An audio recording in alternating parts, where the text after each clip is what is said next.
عید کی نماز سے قبل غسل کرنا ایک اہم سنت ہے جو طہارت اور پاکیزگی کو یقینی بناتا ہے۔ یہ عمل نہ صرف جسم کو پاک صاف کرتا ہے بلکہ روح کو بھی تازگی بخشتا ہے۔ عید کے دن خوبصورت کپڑے پہننا ہماری خوشیوں کا اظہار ہے۔ یہ عمل نہ صرف ہمیں خود کو خوبصورت محسوس کرنے میں مدد دیتا ہے بلکہ دوسروں کے دلوں میں بھی خوشی کی لہر دوڑاتا ہے۔ عید کی نماز کے لیے مسجد جانے سے پہلے خوشبو لگانا ایک سنت ہے۔ یہ عمل نہ صرف آپ کو تازہ محسوس کراتا ہے بلکہ ایک خوشگوار ماحول بھی تخلیق کرتا ہے۔ عید کے دن کھجور یا کوئی میٹھی چیز کھا کر گھر سے نکلنے کا عمل ہمیں سنت نبوی کی یاد دلاتا ہے۔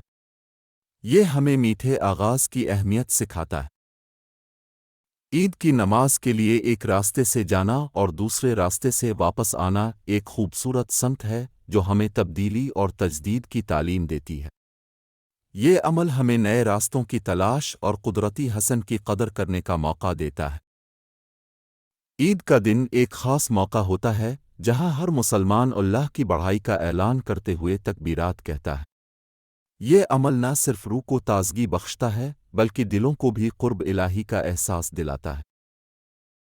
عید کی نماز میں اضافی تکبیرات کہنا اس عبادت کی خصوصیت ہوتی ہے۔ یہ عمل ہمیں ہمارے ایمان کی گہرائی اور اسلام کی عظمت کی یاد دلاتا ہے۔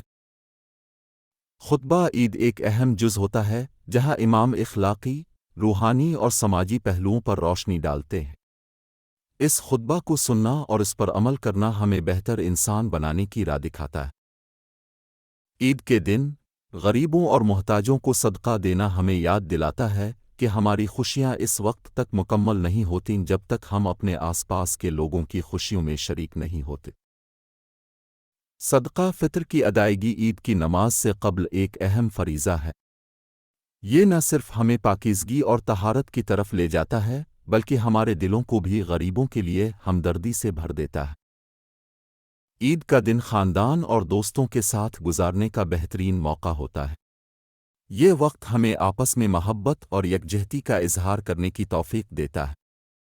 اس دوران ہم پرانی یادوں کو تازہ کرتے ہیں اور نئی یادیں بناتے ہیں۔ مغفرت اور دعاؤں کا تبادلہ عید کے دن کی رونق کو دوبالا کر دیتا ہے۔ یہ وہ موقع ہوتا ہے جب ہم اپنے رشتوں میں موجود ہر قسم کی کدورت کو دور کرنے کی کوشش کرتے ہیں۔ عید کے روز مختلف پکوان بنانا اور انہیں اپنے عزیزوں کے ساتھ شیئر کرنا ایک اہم رسم ہوتی ہے۔ یہ طریقہ نہ صرف ہمارے ذائقوں کو خوش کرتا ہے بلکہ دلوں کو بھی قریب لاتا ہے۔ عید کے دن بچوں کو عیدی دینے کا رواج ہے جو ان کے لیے خوشی اور مسرت کا باعث ہوتا ہے۔ یہ عمل انہیں خصوصی محسوس کراتا ہے اور عید کی خوشیوں میں اضافہ کرتا ہے۔ عید کے دن سماجی فاصلے کا خصوصی خیال رکھنا بھی ضروری ہوتا ہے تاکہ ہم سب کی صحت اور سلامتی کو یقینی بنایا جا سکے۔ یہ ہمارے لیے اور ہمارے پیاروں کے لیے محفوظ ماحول کو فروغ دیتا ہے۔ عید کے دن قبرستان جا کر مرحومین کے لیے دعا کرنا ایک عظیم عمل ہے۔ یہ ہمیں یاد دلاتا ہے کہ زندگی عارضی ہے اور ہمیں اپنے اعمال کی بہتری کی جانب کوشش کرنی چاہیے۔ عید کے دن خوش اخلاقی اور محبت کا مظاہرہ کرنا دلوں کو قریب لاتا ہے۔ اس دن ہمیں چاہیے کہ ہم اپنی باتوں اور عمل کے ذریعہ پیار اور ہم آہنگی پھیلائیں۔ عید کے دن اپنے احباب کو فون کر کے عید کی مبارکباد دینا دوریوں کو کم کرتا ہے۔ یہ عمل نہ صرف محبت بڑھاتا ہے بلکہ احساس تعلق کو بھی مضبوط کرتا ہے۔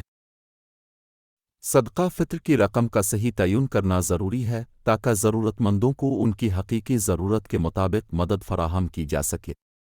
اس سے سماج میں مساوات اور انصاف کو فروغ ملتا ہے۔ عید کی نماز کے بعد ضرورت مندوں کی مدد کرنا ایک اہم فرض ہے۔ یہ عمل نہ صرف ہمیں اپنی ذمہ داریوں کی یاد دلاتا ہے بلکہ سماج میں خوشحالی اور ہمدردی کو بڑھاتا ہے۔ عید کے دن ہمیں انسانیت کی خدمت کا عہد کرنے کا خاص موقع ملتا ہے۔